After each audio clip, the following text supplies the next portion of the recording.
আমি তখন MA পাশ করে সদ্য চাকরি পেয়েছি। একটা বিয়েবাড়িতে ওর সাথে আমার আলাপ হয়েছিল। প্রথম সাক্ষাতেই আমি ওর প্রেমে পড়ে যাই। এমন সুন্দরী আর আকর্ষণীয় মেয়ে আমি জীবনে আর দুটো দেখিনি। একটু ভারী গড়ন, যা পুরুষদের প্রচণ্ড পরিমাণে আকর্ষণ করে। ও কলেজ পাশ করতেই ওকে বিয়ে করি। হয়তো আরও 2 বছর আমি অপেক্ষা করতে পারতাম, কিন্তু শ্রীপর্ণার রূপ না চাইতেও প্রচুর অবাঞ্ছিত প্রণয়ী জোগাড় করে দিয়েছিল। তাদের মধ্যে 2-3টে বেশ ক্ষমতাশালী প্রেমিক। ফলে আমি আর কোনো ঝুঁকি নিতে পারিনি। বিয়ের আগে আমাকে আমার কয়েকজন বন্ধু অবশ্য শ্রীপর্ণাকে বিয়ে করতে বারণ করেছিল। কারণ হিসেবে জানিয়েছিল যে শ্রীপর্ণা মোটেই ভালো মেয়ে না। আমার পিঠপিছে নানা ছেলের সাথে ওর নাকি সম্পর্ক আছে। আমি নাকি বোকা আর প্রেমে অন্ধ, তাই কিছু বুঝতে পারি না। ওকে সন্দেহ করি না। আমি বন্ধুদের সব কথা হেসে উড়িয়ে দিয়েছিলাম। এটা সত্যি যে শ্রীপর্ণার অনেক ছেলে বন্ধু আছে, কিন্তু কোয়েট কলেজে কোনো মেয়ের না থাকে। ওর ছেলে বন্ধুদের সবাইকে আমি না চিনলেও 4-5 জনকে আমি চিনতাম। আমার মনে হয়নি তারা খুব খারাপ পরিবারের ছেলে। হয়তো একটু বেশি বাচালো, কিন্তু উঠতি বয়সে সবাই অমন বাচাল থাকে। শ্রীপর্ণা ওর বন্ধুদের সাথে সিনেমায় যেত, পার্কে গিয়ে বসত, পুজোর সময় রাত জেগে ঠাকুর দেখত, মাঝে মধ্যে এদিক সেদিক বেড়াতেও যেত। কিন্তু সেই দলে অন্যান্য মেয়েরাও থাকত। আর সবথেকে বড় কথা, যখনই কোথাও যেত শ্রীপর্ণা আমাকে জানিয়ে যেত, এমনকি আমার অনুমতিও নিত। তাই ওকে আমি শুধুমুধু সন্দেহ করতে যাইনি। শ্রীপর্ণা খুব আধুনিক মানসিকতার নারী। ওর পোশাক আশাক, চলাফেরা সবকিছুতেই আধুনিকতার ছোঁয়া থাকে। শাড়ি সালোয়ার ছাড়াও ওয়েস্টার্ন আউটফিটস পরে। আমাদের প্রেম করার সময় থেকেই আমি ওর নিয়ে মাঝে মধ্যে। আর বিয়ের পর তো কথাই নেই। টানা 5-5টা বছর ওকে আমি রোজ নিয়ম করে আমার খাওয়ার ফলেই কিনা জানি না শ্রীপর্ণার আরও ভারী হয়ে পড়ে। ওর ফুটবলের মতো বড়বড় বিশাল বিশাল আকার ধারণ করে। ওরটাও খুব ভারী আর বিরাট হয়ে যায়। আগের থেকে অনেক বেশি চর্বি জমাট বাঁধে। তবে হ্যাঁ, ওর সারা শরীর আগের মতনই থেকে যায়। আগের থেকেও বেশি নরম হয়ে ওঠে। আর একটা জিনিস হলো, পুরুষমহলে শ্রীপর্ণার চড়া চাহিদা কখনো পড়ে না, উল্টে বেড়ে যায়। ওর সাথে বেরোলেই বোঝা যায় পথেঘাটে ছেলেবুড়ো সবার দৃষ্টি শ্রীপর্ণার দিকে। আমার জীবন খুব ভালো কাটছিল, কিন্তু রিসেশন হবার পর আমি পড়লাম বিপদে। আমার চাকরি গেল না, তবে প্যাকাট হলো। অফিস থেকে আমাকে অর্ধেক মাইনেতে কাজ করতে বলা হলো। তাতে না পোষালে অন্য কোথাও দেখতে বলা হলো। আমি প্রথম 1-2 মাস অন্য জায়গায় কাজ জোটানোর চেষ্টা করলাম, কিন্তু ভাগ্য বিরূপ থাকলে যা হয় জুটল না। শেষমেশ অর্ধেক মাইনেতেই কাজ করতে রাজি হয়ে গেলাম। এতে হলো কি, সংসারে টানাটানি পড়ে গেল। শ্রীপর্ণা চিরকাল একটু মুক্তহস্ত, পয়সায় টান পড়তে পুরো ক্ষেপে উঠল। আমাকে জানালো এত কম টাকায় সংসার চালানো সম্ভব নয়, তাই ও চাকরি করতে চায়। আমি খুব একটা রাজি ছিলাম না, কিন্তু শ্রীপর্ণাকে কোনোদিন কোনো কিছু করতে বারণ করিনি, তাই শেষমেশ রাজি হয়ে গেলাম। শ্রীপর্ণার ভাগ্য কিন্তু আমার মতো অত খারাপ ছিল না। ও প্রথম দিনেই একটা মোটামুটি চাকরি জুটিয়ে ফেলল।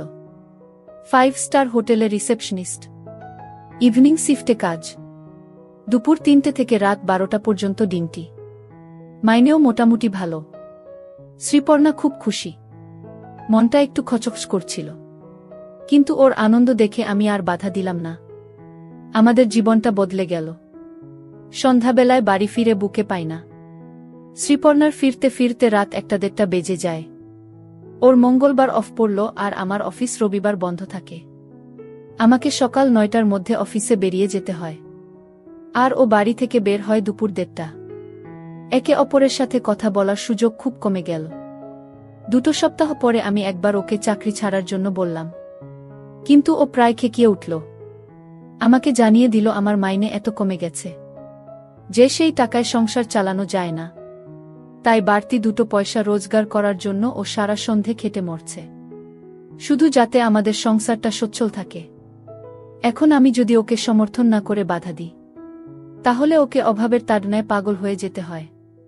আমি আর কথা বাড়ালাম না, চুপ করে ওর সমস্ত কথা মেনে নিলাম। এইভাবে 1 মাস কাটল। তারপর এক শনিবার রাতে আমার মোবাইলে শ্রীপর্ণা SMS করল যে সেদিন ওর ফিরতে একটু বেশি রাত হবে। ওর OT আছে। আমি যেন ওর জন্য অপেক্ষা না করে খেয়ে দিয়ে শুয়ে পড়ি। আমি ওকে কল করে কেন ওটি করতে হবে জানবো তারও উপায় নেই। হোটেলে ওদের মোবাইল অফ করে রাতে হয়। আমি আর কি করব? ডিনার সেরে বিছানায় গিয়ে শুলাম, কিন্তু ঘুম এলো না। বাড়ির বউ বাড়ি না ফিরে এলে কার চোখেই বা ঘুম আসে? সেদিন ঘড়ি যেন একটু বেশি আসতে চলছিল। সময় যেন কাটছিলই না। রাত 2টো গেল, 2:30 গেল, এবং শেষমেশ যখন 3টে পেরোল, তখন আমি শ্রীপর্ণাকে মোবাইলে ধরার চেষ্টা করলাম, কিন্তু সুইচ অফ পেলাম। বুঝলাম তখনও ওকে ডিউটি করতে হচ্ছে। আমি বিছানায় শুয়ে ছটফট করতে লাগলাম, আর ঘন ঘন ওর মোবাইলে চেষ্টা করতে লাগলাম। অবশেষে 4টের সময় ওর মোবাইলের রিং বাজল, কিন্তু ও তুলল না। আমি আবার চেষ্টা করলাম, রিং বাজল, কিন্তু আবার ও তুলল না। আমি আরও 10-12 বার চেষ্টা করলাম, প্রতিবারই রিং বাজল, কিন্তু ও তুলল না। আমার টেনশন আরও বেড়ে গেল। কি করব ভাবছি, এমন সময় আমার মোবাইলে ওর মেসেজ এলো। ওর ডিউটি এইমাত্র শেষ হয়েছে, ও ঘণ্টা খানেকের মধ্যে বাড়ি ফিরছে। শ্রীপর্ণার মেসেজ পেয়ে আমি একটু নিশ্চিন্ত হলাম। চাতক পাখির মতো ওর অপেক্ষায় সারা ঘরময় পায়চারি করতে লাগলাম। অবশেষে ভোর 5:30 নাগাদ ও বাড়ি ফিরল। আমি তাড়াতাড়ি গিয়ে দরজা খুললাম। শ্রীপর্ণা দেখেই আমার মনটা ছ্যাঁত করে উঠল।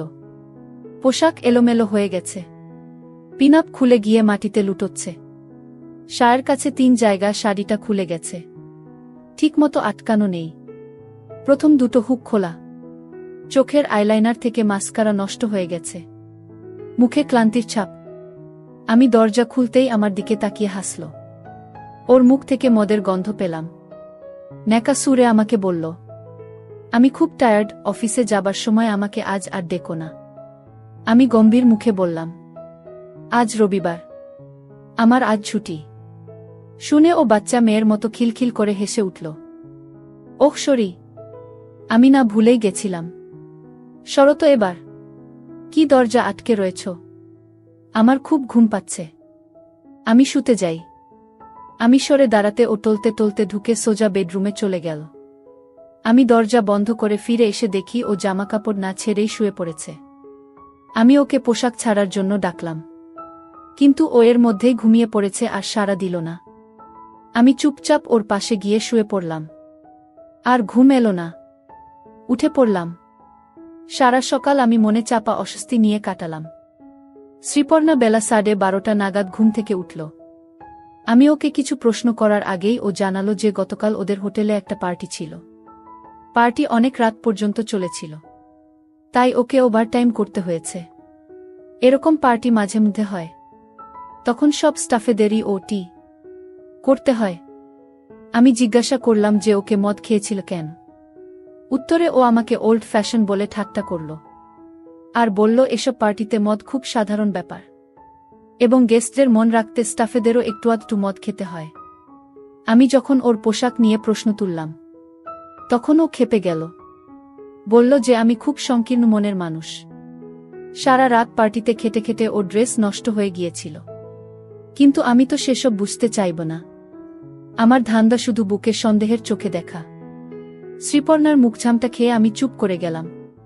তারপর ও দুপুর 2টো নাগাদ ডিউটিতে চলে গেল। এভাবে আরও 2টো মাস কাটল। আমি সকালবেলায় অফিস চলে যাই আর শ্রীপর্ণা দুপুরে বেরো। আমি সন্ধে নাগাদ বাড়ি ফিরে আসি, আর শ্রীপর্ণার ফিরতে ফিরতে রাত 2টো হয়। ওদের হোটেলে যখন পার্টি থাকে, তখন ও ফিরতে আরও দেরি করে। ভোর 5টা-6টা বেজে যায়। প্রতিবারই ও মদ খেয়ে ফেরে, মাঝে মধ্যেই মাত্রা বেশি হয়ে যায়। ফেরার সময় ওর পোশাক আশাকও ঠিক থাকে না। কিছুদিন যাবত ওর ড্রেসিং সেন্সেও পরিবর্তন এসেছে। আজকাল ও বেশ খানিকটা খোলামেলা জামাকাপড় পরে হোটেলে যায়। মাঝে সাঝেই ছোট ছোট দেখানো ওয়েস্টার্ন আউটফিটস পরে। আমি কিছু বলতে গেলে আমাকে সেকেলে বলে দাবড়ে চুপ করিয়ে দেয়া। আমি আর কি করব? বইয়ের মুখঝামটা খেয়ে চুপ করে যাই। পাড়া প্রতিবেশীতে নানা লোকে নানা কথা বলে, কিছু কানে আসে, কিন্তু কিছু করার নেই। বুকে কিছু বলতে পারি না। বাধা দিতে গেলে প্রচণ্ড ঝগড়া হয়, আর আমি খুব একটা ভালো ঝগড়া করতে পারি না। তাই সবকিছু মেনে নিই। বুঝতে পারি ভুল করছি, কিন্তু কিছু করে উঠতে পারি না। মাঝে মাঝে নিজেকে ভীষণ অসহায় মনে হয়, এভাবেই চলছিল। একদিন শ্রীপর্ণা আমাকে বলল যে ওদের হোটেল সেই মাসে খুব ভালো ব্যবসা করেছে বলে স্টাফেদের পার্টি দিচ্ছে। স্টাফেদের বর আর বুয়েরাও নিমন্ত্রিত। আমি যদি চাই তাহলে পার্টি অ্যাটেন্ড করতে পারি। রবিবারে পার্টি। শ্রীপর্ণা আগেই দুপুরে হোটেলে ডিউটি দিতে চলে যাবে। আমাকে পরে সন্ধ্যা 9টা নাগাদ যেতে হবে। আমার খুব একটা ইচ্ছা ছিল না, তাও পার্টিতে যেতে রাজি হয়ে গেলাম। কথাম তো রবিবার শ্রীপর্ণা সেজেগুজে দুপুর 2টোর সময় হোটেলে বেরিয়ে গেল। স্টাফেদের পার্টি, তাই অন্যদিনের থেকে একটু অন্য ধরনের সাজল। একটা পাতলা ছোট মিনি স্কার্ট পরল। পাতলা কাপড় দিয়ে ওর বোঝা যাচ্ছিল। মুখে ভালো করে মেকআপ ঘষল। পায়ে হাই হিলস পরল। ওর ভারী ছোট্ট খোলামেলা পোশাকটা দিয়ে বেরিয়ে আসতে লাগল। আমি কিছু বলতে চাইছিলাম, কিন্তু মুখ খোলার সাহস হল না। জানি ও আমার বারণ শুনবে না, উল্টে আরও বেশি কোনো ড্রেস টেনে বের করে পরে চলে যাবে। আমার যেতে যেতে দেরি হয়ে গেল। রাস্তায় জ্যাম ছিল। শ্রীপর্ণাদের হোটেলে যখন পৌঁছলাম তখন ঘড়িতে 9:30 বাজে। রিসেপশনে কেউ নেই, শুধু মেন গেটে একটা দারোয়ান দাঁড়িয়ে ছিল। আমি নিজের পরিচয় দিতে জানালো পার্টি দোতলায় ব্যাংকুয়েটে চলছে। আমি লিফটে করে দোতলায় উঠলাম। ব্যাংকুয়েটে গিয়ে দেখলাম পার্টি বেশ জোরকদমে চলছে। জনসাধারণ সবাই অল্পবিস্তর ড্রাঙ্ক, কেউ কেউ তো মদ খেয়ে চুর হয়ে গেছে। ব্যাংকুয়েটের ডান পাশ করে একটা নাচার জায়গা তৈরি করা হয়েছে। অনেক মেয়ে পুরুষ সেখানে। বেশিরভাগই মনে হলো অন্যের বুবরের সাথে নাচছে। আমার বউকে কোথাও খুঁজে পেলাম না, কাউকে চিনি না। তাই ইতস্তত করে এরোর কাছ থেকে শ্রীপর্ণার খোঁজ নিতে লাগলাম। কেউ ঠিক করে কিছু বলতে পারল না। শুধু এক মদ খেয়ে চুর মেয়ে বলল, দেখুন ও হয়তোবা হোটেলের কোন ঘরে গিয়ে কাকে দিয়ে। মেয়েটার কথা শুনে আমি হকচকিয়ে গেলাম। মনটাও ধরাস করে উঠল। যত রাজ্যের কুচিন্তা মনের ভিতর এসে বাসা বাঁধল। আমি আর দেরি না করে আরও ভালো করে বউয়ের খবর নিতে শুরু করলাম। কিন্তু আর কেউ কিছু বলতে পারল না। আমি আর কি করব? ব্যাংকুয়েটের এক কোণে চুপ করে দাঁড়িয়ে আমি বউয়ের অপেক্ষা করতে লাগলাম। আর উল্টোপাল্টা ভাবতে লাগলাম। প্রায় আধ ঘন্টা বাদে পিছন দিকের দরজা দিয়ে শ্রীপর্ণাকে ব্যাংকুয়েটে ঢুকতে দেখলাম। ওর ঠিক পিছন পিছন একটা মাঝবয়সী লোক ঢুকলেন। লোকটার মুখে চওড়া হাসি, যেন দিগ্বিজয় করে এসেছেন। ঢুকেই শ্রীপর্ণা সোজা বারের দিকে এগিয়ে গেল। আমিও বারের দিকে পা বাড়ালাম। ভিড় কাটিয়ে ওর হাত 20 দূরত্বে গিয়ে দেখি বারের টেবিলে ঠেস দিয়ে শ্রীপর্ণা একটা বছর 30-এর ছেলের সাথে ঘনিষ্ঠভাবে হেসে হেসে গল্প করছে। ছেলেটার একটা হাত শ্রীপর্ণা কিছু বলছে না, উল্টে উপভোগ করছে। দুজনের হাতেই মদের গ্লাস। আমি সোজা গিয়ে শ্রীপর্ণার সামনে দাঁড়ালাম। আমাকে দেখে শ্রীপর্ণা হাসল। ওর মুখ থেকে ভকভক করে মদের গন্ধ বেরোল। এই যে তুমি এসে গেছ, আলাপ করিয়ে দি। এ হলো আমার কলিগ বিজয় আর এটা আমার হাসব্যান্ড। বিজয় আমাকে হাই জানালো। আমি উত্তর দিলাম না। জানো বিজয়টা না খুব পাজি, খালি অসভ্যতা করে। সুযোগ পেলেই হাত দেয়। তুমি একটু ওকে বকে দাও তো। শ্রীপর্ণা, তুমি এত শুধু আমি কেন যে কেউ তোমার হাত দিতে চাইবে? যা, কি যে বলো। আমি আবার কোথায় আগুন? কি বলছো কি শ্রীপর্ণা? তোমার মতো মেয়ে আমি দুটি দেখিনি। তোমার দোকানপাট দেখলে মাথা খারাপ হয়ে যায়। দেখছো ছেলের মুখের ভাষা দেখছো? পাজি, অসভ্য। আমার বরের সামনে আমার সাথে ফ্লার্ট করতে তোমার লজ্জা করে না? এই তুমি ওকে আচ্ছা করে বকে দাও তো গু। সরি দাদা, দোষ নেবেন না। শ্রীপর্ণাকে দেখলে সত্যি সামলানো যায় না। এই দেখুন আপনার আগুন বউয়ের সাথে কথা বলতে বলতে আমার কেমন ফুলে উঠেছে বলে বিজয় তার উপর ফুলে ওঠার দিকে ইশারা করল। ছোটলোক, খালি আমার দেখা, কিন্তু নিজেরটা তো কোনোদিন দেখালে না। স্বার্থপর বলে শ্রীপর্ণা বিজয়ের উপর হাত রাখল। এখানেই দেখবে নাকি আলাদা নিরিবিলিতে যাবে? চলো। ওদের দুজনের সাহস দেখে আমি একেবারে হতবাক হয়ে গেলাম। আমার সামনে এমনভাবে কথা বলছে যেন আমার কোনো অস্তিত্বই নেই। শ্রীপর্ণা বিজয়ের কাঁধে হাত রাখল আর বিজয় সঙ্গে সঙ্গে ওর এক হাত দিয়ে অল্প টলতে টলতে শ্রীপর্ণা বিজয়ের সাথে বার ছেড়ে বেরিয়ে গেল। আমি ওখানে বোকার মতো দাঁড়িয়ে রইলাম। নির্বাক হয়ে দেখলাম আমার বউ আমাকে ফেলে একটা পরপুরুষের সাথে আমার চোখের সামনে দিয়ে চলে গেল। কি যে করব কিছুই বুঝতে পারলাম না। আমার মাথা কাজ করছিল না। কতক্ষণ ওভাবে দাঁড়িয়েছিলাম জানি না। যখন বুঝতে পারলাম কি ঘটতে চলেছে, তখন আর দাঁড়িয়ে সময় নষ্ট করলাম না। বার থেকে বেরিয়ে সোজা ওরা যে পথে গিয়েছিল সেই পথে পা বাড়ালাম। পিছনের দরজা দিয়ে, যেটা দিয়ে শ্রীপর্ণা ঢুকেছিল, সেটা দিয়ে ব্যাংকুয়েট থেকে বেরোলাম। কিন্তু বেশি দূর অগ্রসর হতে পারলাম না। হোটেলের কোনো কিছু চিনি না। কোথায় যাব? কিছুক্ষণ ধরে এদিক সেদিক খোঁজাখুঁজি করে কোথাও কাউকে না পেয়ে হতদম হয়ে আবার ব্যাংকুয়েটেই ফিরে এলাম। ব্যাংকুয়েটের বারে গিয়ে দাঁড়ালাম। আমি ড্রিঙ্ক করি না। অন্ধকারে এক কোণে চুপ করে দাঁড়িয়ে থাকলাম। প্রায় 1 ঘন্টা দাঁড়ানোর পর আবার শ্রীপর্ণাকে দেখলাম। পিছনের দরজাটা দিয়ে ঢুকল। ওরা বারের দিকেই এগিয়ে আসলো। বারে এসে আমার ঠিক বিপরীত কোণে গিয়ে দাঁড়াল। বারের হালকা আলো দেখতে পেলাম শ্রীপর্ণার ড্রেস ইতিমধ্যেই ভালো রকম নষ্ট হয়ে গেছে। শুধু বোতাম নয়, হঠাৎ লক্ষ্য করলাম শ্রীপর্ণার পরা পকেট থেকে ঝুলছে। বুকে এমন অবস্থায় দেখে আমি একদম হতভম্ব হয়ে গেলাম। আমার গা হাত পা কাঁপতে লাগল। ওরা বেশ জোরে জোরে কথা বলছিল। কিছু আমার কানে ভেসে এলো। তোমার বরকে কোথাও দেখতে পাচ্ছি না। কে জানে কোথায় পড়ে আছে। তোমার বর তোমাকে কিছু বলে না? বললেই বা শুনছেটা কে? কিছু মাইন্ড করে না? করলে করবে, আমি কেয়ার করি না। এমনিতেও ও একটা মেরুদণ্ডহীন লোক।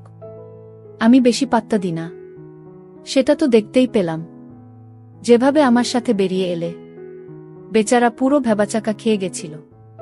বেচারা মনে হয় আগেই বুঝে গেছে তোমার মতো এত মেয়েকে ও রাখতে পারবে না। বুঝে গেলেই ভালো।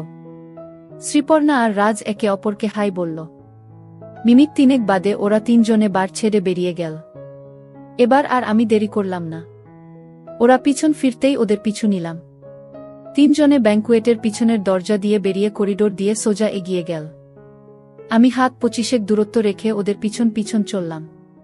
3 জনে গল্পে মশগুল। কেউ যে ওদের পিছু নিয়েছে সেটা খেয়াল করল না। আমার বউ 2 জনের সমর্থন নিয়ে টলতে টলতে চলেছে। ওরা লিফটে উঠে পড়ল। আমি পরে গেলাম মুশকিলে। এবার কি করব? লিফটের কাছে গিয়ে দেখলাম উপরে উঠছে। 7 তলায় গিয়ে লিফট থামল। লিফট আর নামল না। আমি তখন আর কি করি? বাধ্য হয়ে সিঁড়ি ধরলাম। 5-5টা তলা হেঁটে উঠতে হাঁপিয়ে গিয়েছিলাম। 7 তলায় উঠে দেখি সারি সারি ঘর। কোনো ঘরে যে ওরা আছে কিছু ঠাহর করতে পারলাম না। অতি সাবধানে সব ঘরের দরজা একবার করে পরীক্ষা করলাম। কিন্তু সবটা দরজাই বন্ধ আর কোনো ঘর থেকে কোনোরকম সাড়া শব্দ আসছে না। হতাশ হয়ে ফিরে যাব কিনা ভাবছি। এমন সময় উপরের ছাদ থেকে একটা চাপামতো শব্দ পেলাম। আমি তাড়াতাড়ি সিঁড়ি দিয়ে ছাদে উঠলাম। উঠেই যা দেখলাম তাতে মাথাটা বাই করে ঘুরে গেল।